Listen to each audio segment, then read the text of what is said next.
Welcome back, fellow armchair generals. This is Gamer 1745 here, and we are playing Hearts of Iron 4 with BlackICE, and of course we're playing as Germany. This series again, yes, Germany again, and we'll be playing it again in the future too.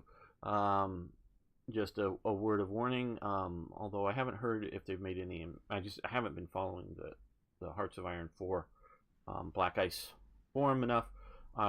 They were reporting some crash to desktops with some of the nations, and I was told Germany is the safest currently, and I'm sure they're working on figuring that out. I don't know if they've made any progress, so just sort of a word of warning that you may have problems. So we're going to go until we run into a problem here for now. Hopefully we won't, but let's continue this. Okay, we're going to slow this up just a little bit, and we're going to go. Okay, we got our research going. And tools. Okay. So we got that.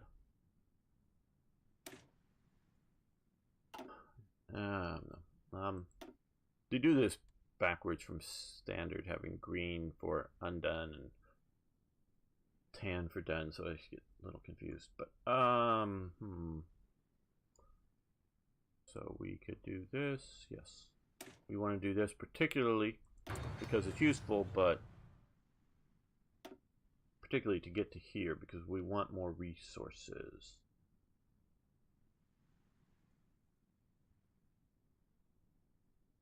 Ah, yes. The big cigar. Yeah, presume I'm butchering that too. The guys with the cockerel feathers in their helmets.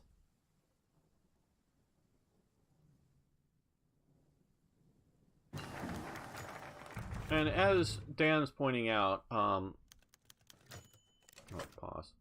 Poorly led men will perform poorly. And I want to, and because he's pointing that out at this time, we're going to take a little bit of a history lesson here. Because I want to illustrate this. There was once the Kingdom of Two Sicilies. Why it was named so, I'm not sure. Did include Sicily, but it also included Naples. But it's called the Kingdom of Two Sicilies, and it was under a Bourbon monarchy, sort of via the Spanish Bourbon royal family that took over and ruled this area. The army, I think to some degree it was like you would expect most Italian armies to be at the time. And this is the end of the 18th century. Just before the Napoleonic and the early Napoleonic and through the Napoleonic era.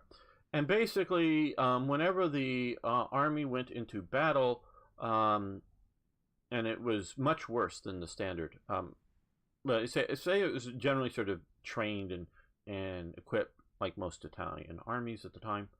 And I don't know that in detail, but that's generally my impression of it. But whenever they went into battle, basically, they would show up at the battle, and the enemy would shoot or do something, and they would run away, and they would flee, and it was just pathetic. And it could be against an opponent that was 1/3 of its size, and it just never really did well at all.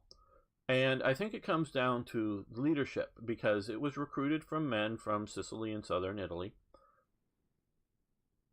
And the army of Two Sicilies, it was really pathetic. And you go, well, but it's facing up against either revolutionary France or under Napoleon's imperial period, under that army, the Grand, well, it wasn't the Grand Army at the time, but, this kind of force, and that they, thought the reputation of their enemies were so great that they weren't going to win anyway, so why die? Or it's for a foreign monarchy because these guys are sort of French, sort of Spanish. They're not, but they're not Italians and they're not locals, and they've only recently, in the terms of history, been imposed upon us. Well, that could all be true and could be factors. Well, there was for a time 4 Sicilies because there was another Kingdom of Two Sicilies because Napoleon / revolutionary France comes in and marches down here and takes this away. Basically with Nelson's help. they evacuate the Bourbon royal family and the court and some of the military units down to Sicily. And with the British Royal Navy, they protect Sicily, keep the French from ever being able to land. And so this is very helpful for the British because now they have ports that they can not only tie their ships up to, but they can get water or something quickly, but no, they can get food. They have a fair amount of logistical support. So this was very important to them, and a friendly population. So Britain continued to protect them. Well, at some point, Napoleon and crew decide to set up another Kingdom of Two Sicilies, calling it the same thing, putting a Napoleonic marshal as the king down here. Now, they recruited out a bunch of local Italian soldiers to be in the army of the Kingdom of Two Sicilies. And these soldiers were the exact same people, and some of them literally the exact same soldiers that they got together. Now, there was an ulcer in the, as they call it, in the Napoleonic Empire, which was Spain, and an ongoing war with guerrilla war. With down here, there was fully holdout Spanish forces, meaning Spanish general with Spanish divisions holding territory that they never took, and so including French imperial marshals marching around with large armies. This is all going on here. They needed more troops, so they sent a bunch of these Italian units to fight in Spain. Yes, it's happened before. Spanish civil wars with Italian intervention. So they sent them out there. Now, these Italian troops were never as good as the French Imperial Guard or some of the other really good units, but they were okay. They could stand up and shoot at the British, and the British would shoot at them, which were also very good. And so it comes down to leadership. You have the same basic, and training, which comes into leadership and all that. You have the same basic cultural, manpower, material that they both have, in essence, foreign monarchies set up on top of them that they're fighting for, including fighting off in other people's countries that have no direct relation to them.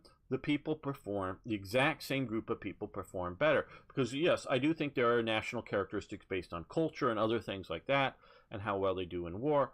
But when you have that same stuff all within the same, 10-year period, performing much different, you're seeing a leadership situation where under the, if you will, Napoleonic version of the Kingdom of Two Sicilies, you have a performance-based, sorry, I'm not reading the chat right now, the performance-based promotion and leadership, where under the Bourbon Kingdom of Two Sicilies, it's who you are, your nobility, or you're connected to the nobility, that you get a commission, and then do you even need to show up?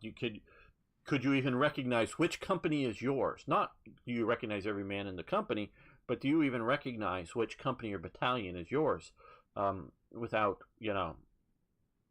somebody telling you? And so with this kind of situation, it really does come down to leadership.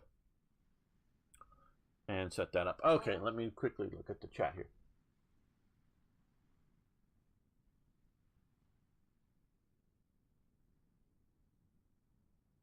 See how fast the pears crumble, Dan?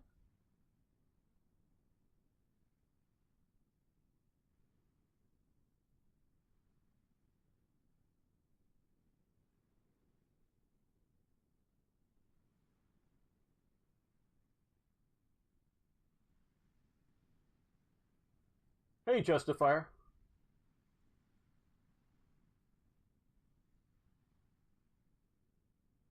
Yeah, I guess, Dan, but I've seen my pears crumble at times that I've been disappointed. Yeah,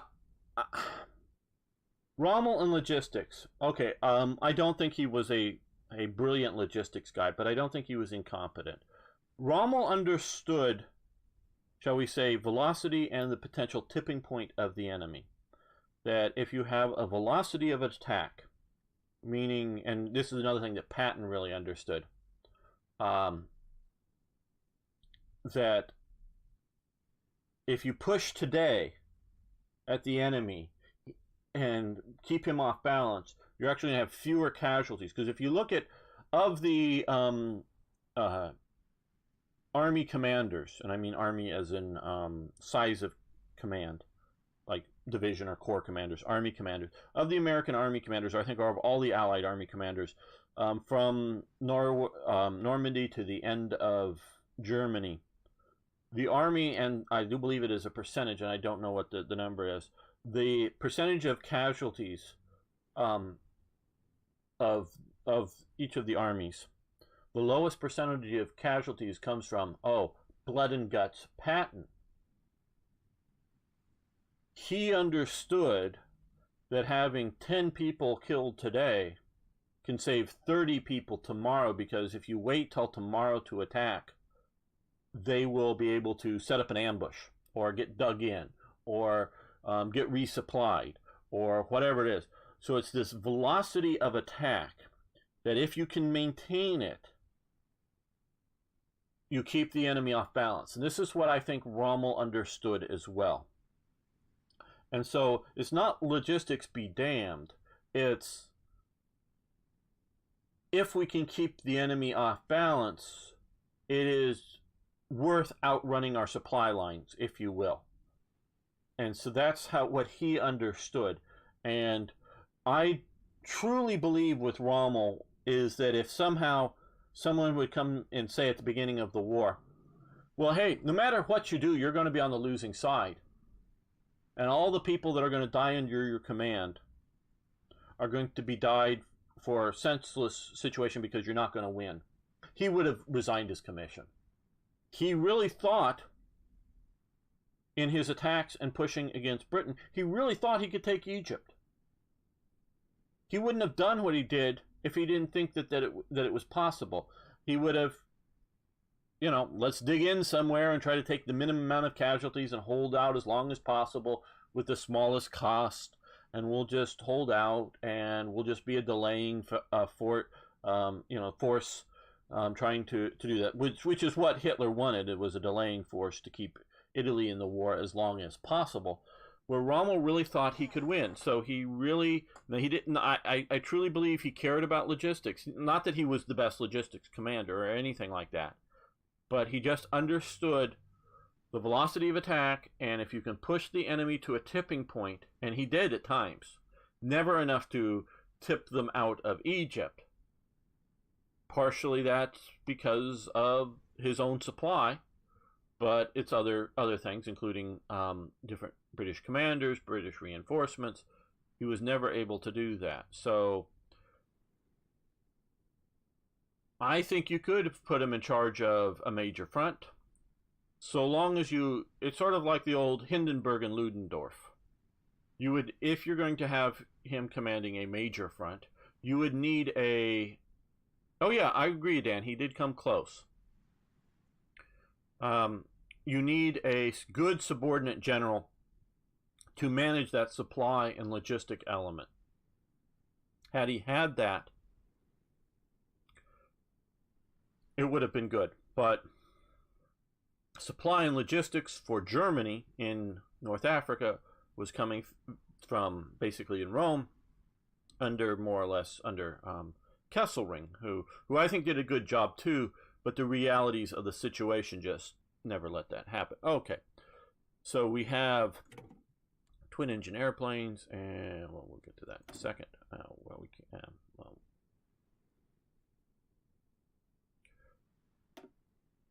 No, never mind. It's all in my way. Okay, so we have Junkerschule Badtolz, which I wanted to do because it gets us an extra research slot. So we have 2 research slots here open instead of just 1.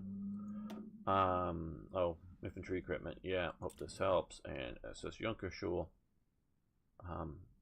And I prove that if you don't have a good graphic image, just put this here. We know that this is a work in development. It's better than, in my opinion, is sort of based on a rant you may be seeing sometime soon. Well, we also get 2 building slots in a military factory. And, okay, cool. They're also using the ability here, which is really nice, which adds more generals to the situation. Okay, do we want to do... Well, we can't. Well, we've done those. Okay. Alliance with Italy. That 56 days. Establish the Africa Corps, but that would be good. Onslaught. We're going to wait until 38, maybe early 38, but we're going to wait till 38 to get that. I'd almost make an alliance with Italy required to get Onslaught. Because without that, Italy might just go to war with you over it. Division artilleries, 29 days, good. But let's come over here. Reich Autobahn, Billion Industry, so January 1. Okay, so we can't do that yet at all. It's fine, but naval effort. 70 days, dockyard, research bonus. Okay, 29 days, you talked me into it.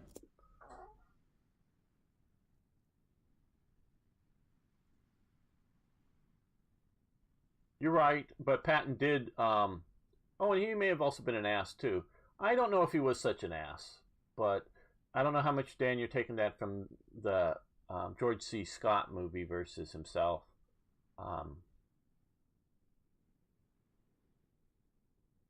Patton was an old-school American aristocrat, and he very much was that.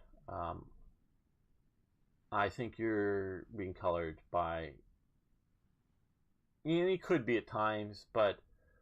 And he definitely, you know, with some of what we would today call PTSD, treated some people badly, but that's just comes from his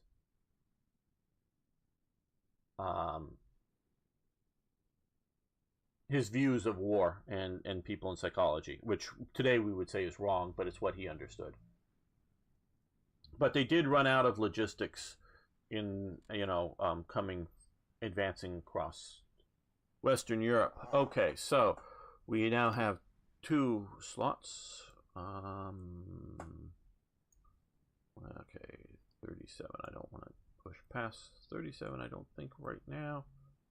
I think we might just wait to jump down past some of these.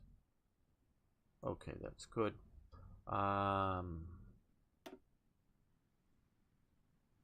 Let's go with bomber workshops and submarine workshops. That's good. We can modify the government.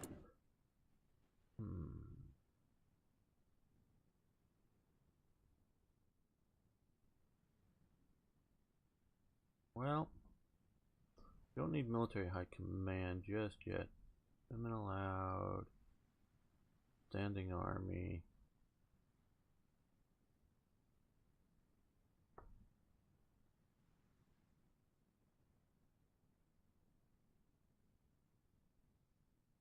High tariffs. Let's see.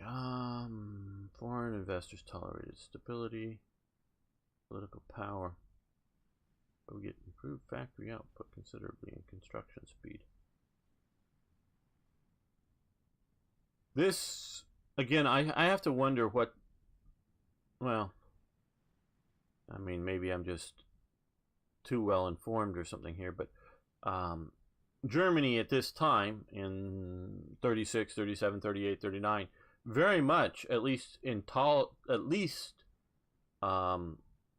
tolerated foreign investors, maybe to the point of, well, we don't even have the shift to there. We're gonna wait and shift it to 200 to this, which we'll get fairly soon. This is what should be, well, this at a minimum. This is sort of as likely, I would say, from my understanding.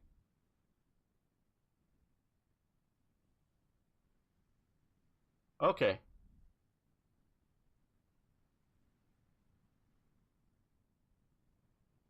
Well, I gotta scroll back up to read some of the comments here.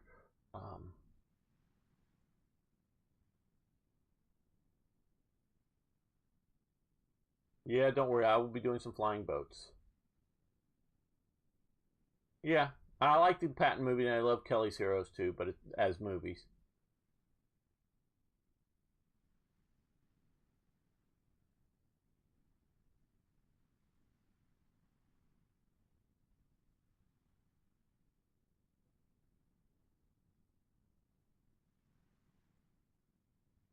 So we'll wait to modify the government until we do that better. We'll get foreign investors tolerated.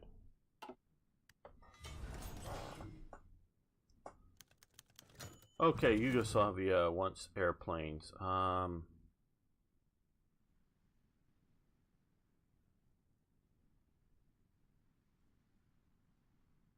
We'll do that.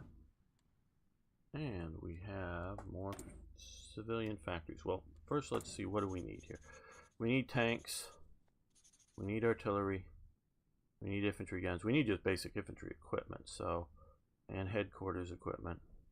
But fortunately, most of that we are actually producing more than we are consuming. But we're not producing effectively any more fighters. So let's see about adding more fighters to the mix.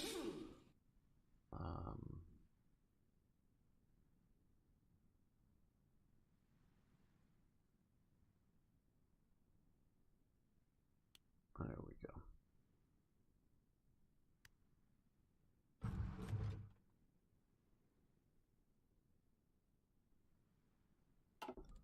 And events, decisions, timing out. MIFO bills. And we'll do that.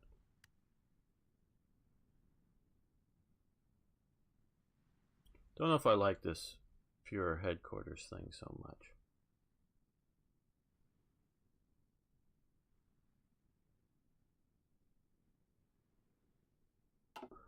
Yeah, Hitler was no general. I know some people. Okay,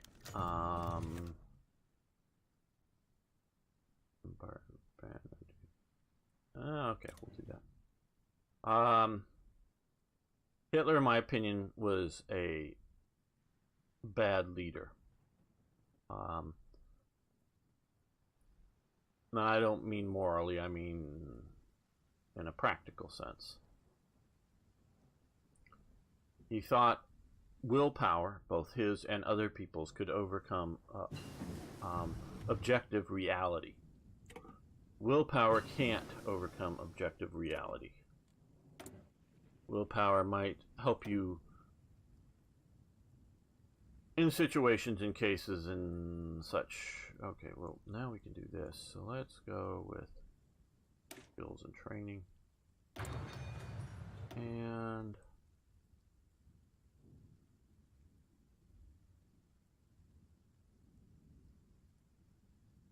we're going to go with that.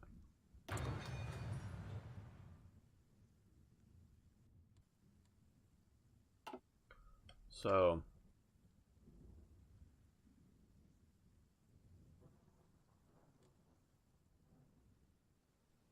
Hitler understood German politics very well, and the German psyche very well.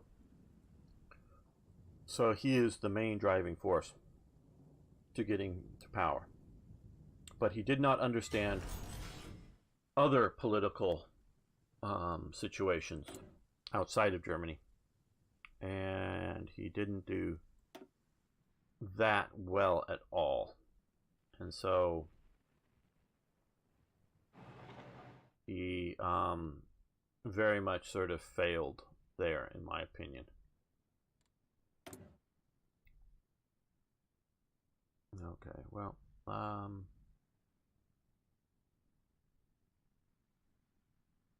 we've got those forms.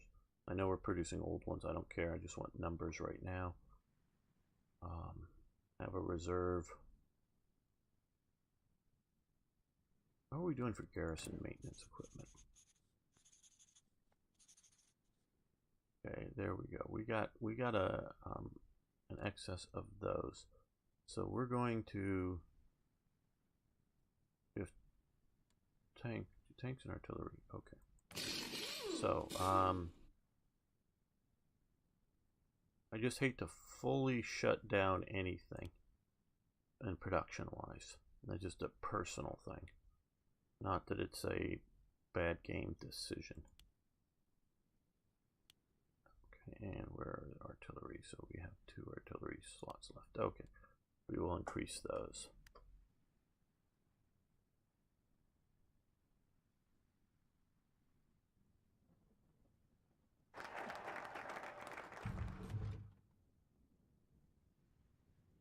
Yep, Murphy. Okay, division artilleries.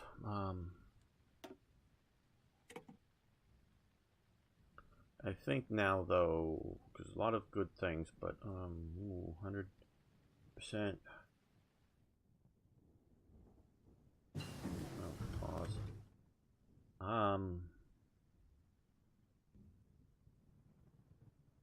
First industry. I think we will do naval effort. And we have that here, which opens up all of these guys.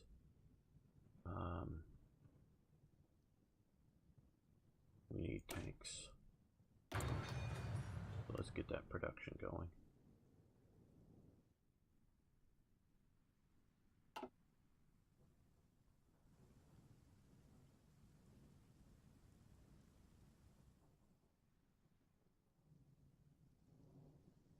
And we could start to grab some of these infantry divisions. Let's create a unit. Whatever we want to call these, armies, I guess, but who do we want to? Okay, Ritter von Lieb.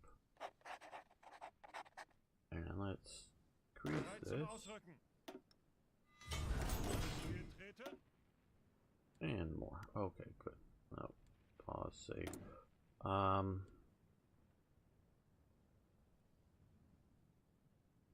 Again, let's be sort of scientific about some of the stuff. We've got artillery, infantry guns, HQ equipment. Yeah, we're really behind on that HQ equipment.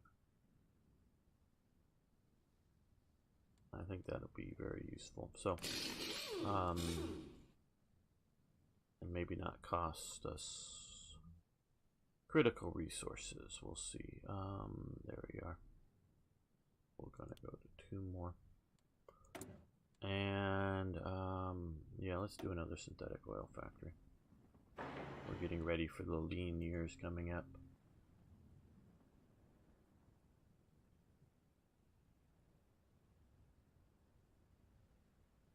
They still have a lot of that. Let's see if they still specifically have, well, come over. This will be easier, quicker. We can see this. So you can see here, yes, AT rifles. That is pictured is a Boy's anti-tank rifle. The Germans were rather different. And then we have an improvement to it, then Panzerfaust, and then Panzerskreck.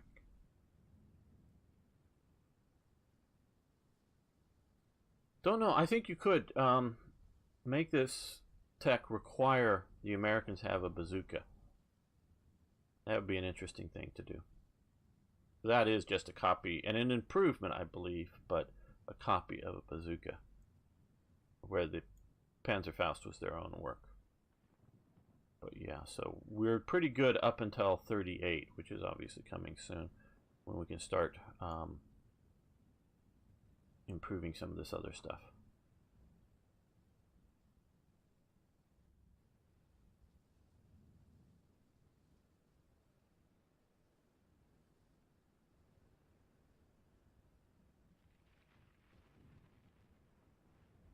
Yeah, it's something like that, Dan. I don't remember exactly. They had several models. The German, not the early T-Gewehr of World War I, but in World War II, they used a standard diameter, though I do believe it was longer and definitely had a steel core, but a standard bullet coming out of their anti-tank rifle that had a huge cartridge behind it. You know, almost a cartridge getting near to the size of like a 50 caliber. So think it, you know, 50 caliber rifle or machine gun. So think of one of those things, just neck down to a 7.92 bullet that I think was a little bit longer, not a whole lot longer, but obviously a much more solid or a more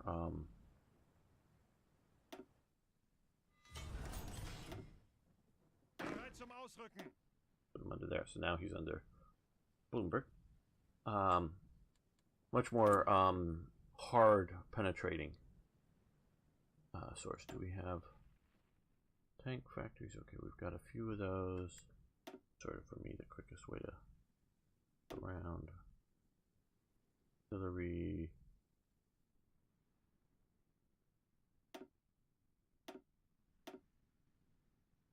Okay. These will help production, but armored factory. Well, no, let's just. I want to build a few more regular factories.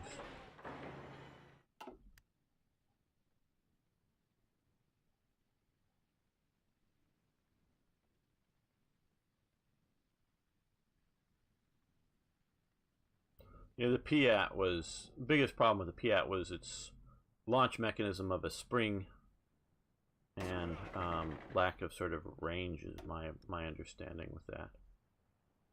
Had decent penetration if the war had hit. Okay, well, we want to get a slight cushion over this.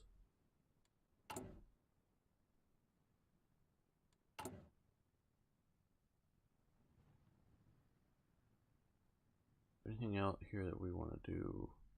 Use political power on. Nothing, right. Well. Okay, economic future of Germany. Our economic minister, the illustrious Helmar Schacht, has been seriously criticizing Goering's...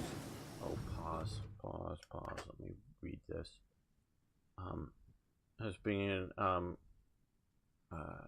criticizing Goering's economic plan as of late, saying that Germany is likely to be bankrupt if the plan is continued much longer.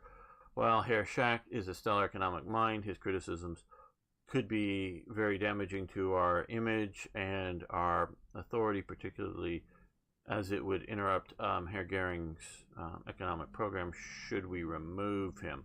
Okay, yeah, Schacht probably was the best person who understood economies of the Nazi hierarchy or leadership. Not that he was overly a Nazi. I don't think much at all. But definitely one of the better ones. But he didn't understand how focused the government really was on preparing for a war. That probably, if you would have asked Schacht, oh, in late 1939, do you want to go to war with the world? Well, we're just going to start out with Poland, France, and Britain, but we're going to expand to the whole world. He would go, you're crazy. You know, because it is a crazy idea. And of course, Germany didn't really set out to do it then. They were going to do it in 43 or something, but it happened. So, but Goering was very much tasked to expand resource and expand production, even at the cost of good economics. So let's see our choices here. Must be removed. We get some political power. Too valuable to lose now. Okay, well, let's look. This is so we have Schacht, we have Krupp, captain of industry. So we can pay 50 political power and keep him, or not. Now I would, the way I would mod this, I would force Schacht to go, but since we have a chance to keep him, we'll pay the 50 political power. And since we did that, and I saw over here, let's see, do we want to do this? Military buildup.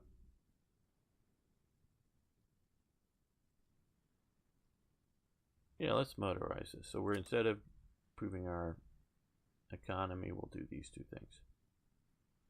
So we'll motorize that. And we now have bomber workshops and submarine workshops. Good.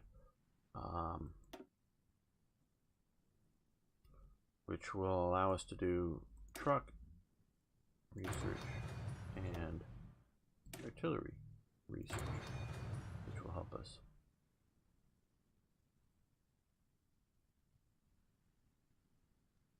The reactive armors are very interesting. Oh, hey, Matteo, how you doing? Who is the field marshal? That's Werner von Blomberg. He is in charge of the army at this time. Actually, really almost more of a minister's post. But he gets fired coming up soon.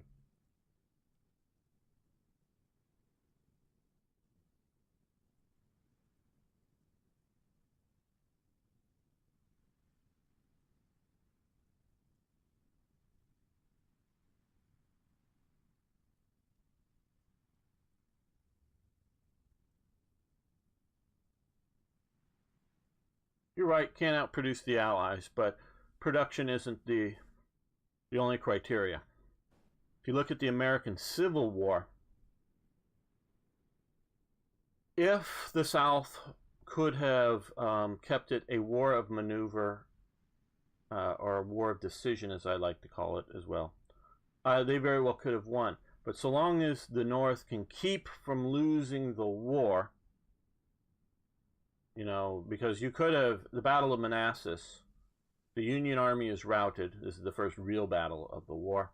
The Union Army is routed and runs panic through Washington city, D.C., and on out and flees, and had the Confederates just really realized, again, they were too disorganized to move forward after Manassas.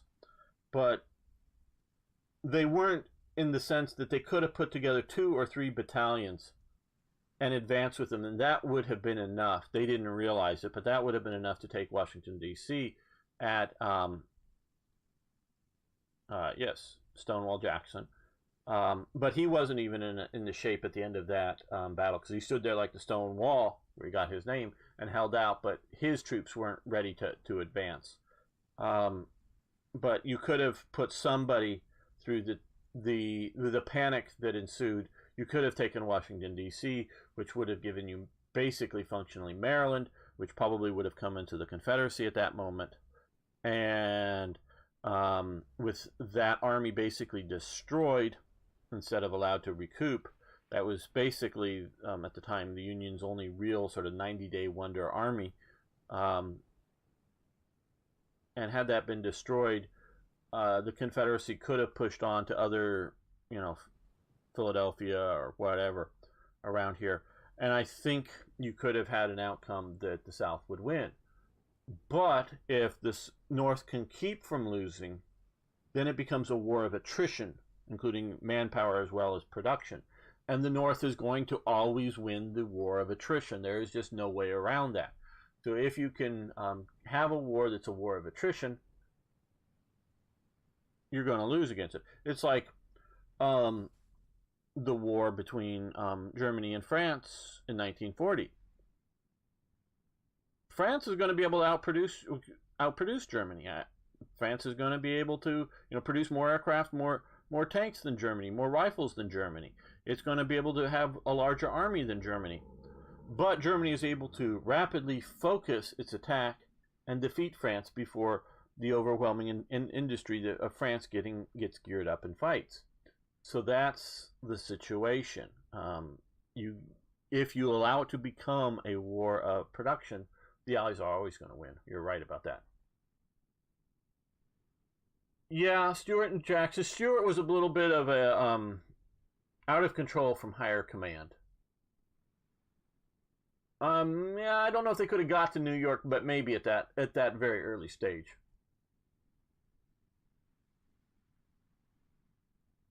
Don't understand what you're saying there, Matteo. Yeah, and with the panic of the troops marching or fleeing through Washington, D.C. after the Battle of Manassas, just a few companies showing up, or a few battalions showing up, would have gotten those troops to either flee or surrender. Let's see, who do we want to give this command to? 19 units. Another decent infantry commander. No, not Yodel. They're putting him as a terrible general. How interesting. I don't know that Yodel was terrible. Okay, infantry officer. There we go. And we will attach him to under Bloomberg. So now we are developing a hierarchical command here. And it's not this stream, but time to end the episode. I want to thank everyone for watching. I want to thank you for listening to me go on about things. I hope you found it enjoyable. And of course, please post questions, comments, suggestions, ideas, corrections. Love hearing from you. See you next time for more Hearts of Iron.